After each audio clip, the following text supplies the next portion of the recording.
In the far-flung future of 2007, the world is facing an overpopulation crisis. Resources are dwindling.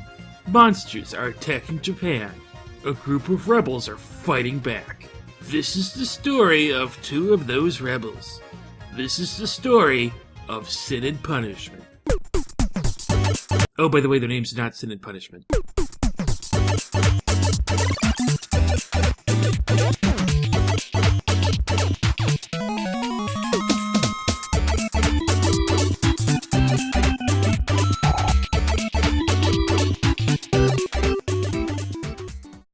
Sin and Punishment, Successor of the Earth, is an on-rails shooting action game.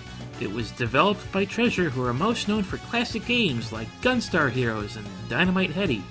Hey, wait a minute, these are Sega games. Come on, this is a Nintendo show, get those out of here. It was developed by Treasure, who are most known for classic games like Wario World and Sin and Punishment. The story of Sin and Punishment goes that, well, there's too many people on Earth and not enough to make a new species. They fight back and become known as the military decided to get involved. Watch out for Brad. That makes you a monster, I guess. Alright, it's kind of nonsense and goes by a little fast. To keep it brief, there's monsters called ruffians, the US government is mucking things up in Japan, and there's a group of rebels out to stop both of those from ruining the Earth. You play as Saki and Iron, two members of the Rebel Savior group. For the most part, they'll be moving forward on their own.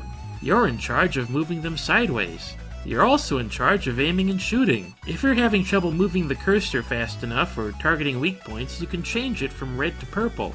Yeah, it just comes in two colors. Sorry, green fans. Alright, what this actually does is change the cursor from manual aim to lock-on aim. Why not use this all the time if it's easier? Well, the catch is that lock-on does less damage. You can still get through the game just fine, but your kill count might slow down. Sometimes your bullets just won't be enough. Luckily, your gun doubles as a sword. That's right, you have a gunsword. You can't always use the sword part of your gunsword, though. It's only useful if something is right in front of you. As an added bonus, you can use it to reflect ammo back at the baddies. Despite being a home console release, Sin and Punishment has something of an arcade flavor to it. You have a timer constantly ticking down. It's not over when it's over, though, because then your health bar starts draining. When you lose a life, you can insert another credit to keep going. They aren't infinite, but you can earn more every time you shoot up 100 targets. Your kill count isn't limited to just enemies. It could be things just laying around in the environment, too. Yeah, take that, you stick. Speaking of enemies, SMP has Treasure's common tactic of throwing mini-boss after mini-boss at you. Or, as the game likes to call them, commanders. You'll know when you're fighting a commander because the health bar will load on screen. Taking down these big bosses can be gratifying, whether it's a giant spider, or a giant centipede, a construction crane, or a giant enemy crab. The control scheme was designed in part because Treasure noticed that most Nintendo 64 games took advantage of holding the controller on the right side. They wanted to develop a game that worked whether you held it on the right side or the often unused left side. Clearly not meant for rebels like me that dual-wielded the left and right sides. There's a few different control setups to choose from, so you should hopefully find the one that suits your style. For some extra help, you can bring in a friend. There's really no explicit co-op mode here, it's really more on the passive side of things.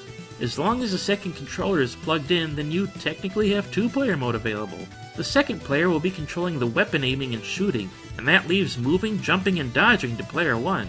You can open up some extra options when you beat Sin and Punishment on different difficulties. Fun stuff, like getting to listen to the soundtrack or turning off the subtitles. Well, I mean, I guess I can't read them anyway, but alright. Beating the game on hard will unlock some cool new gameplay modes. There's a frame skip option to make things run a bit faster, to skip some frames, as it were. But if you really want to see how fast things can get, turn on the turbo mode. This brings all aspects of the game up to a ludicrous speed. Even the cutscenes don't stop to breathe in this mode. There's an enemy out there. A monster. I won't let it run free. I lost Kachua. Now it's Achi's turn to lose something. Radan, Kachua, the women I passed my blood to. How could they? I'm going to show the world how weak your beast really is. Sin and Punishment originally only came out in Japan in 2000. With very little in the way of menus and the game having English voice acting, it was known as being very import-friendly. It did eventually see a wider release on the Wii Virtual Console in 2007. Hey, that's the same year the game takes place in. Nintendo even peppered in some translation work here and there, mostly the menus and anything that's not voice acted.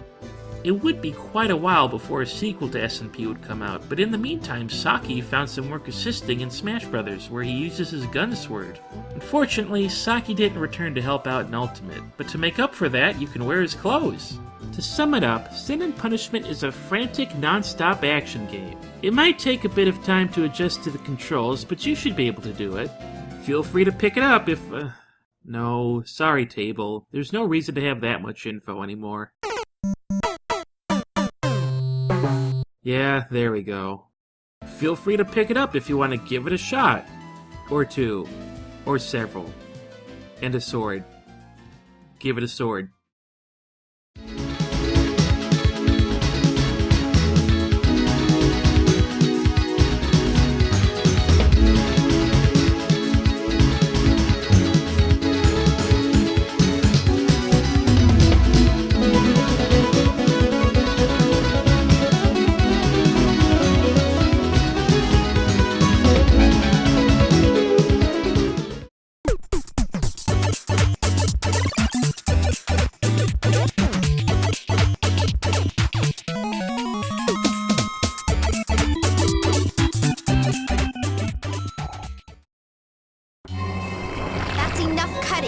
I'll do the rest. About Saki and Brad. My real enemies are very powerful enemies that have been fighting since long ago. But I can't win with your current training. You're crazy.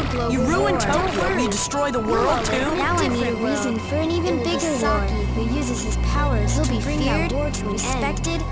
His very figure set him the ultimate objective. Once he knew what the blood meant, his own plans took shape with his blood. Writing and acting his best to beat me to it. But I'm not impatient. Saki must grow more powerful.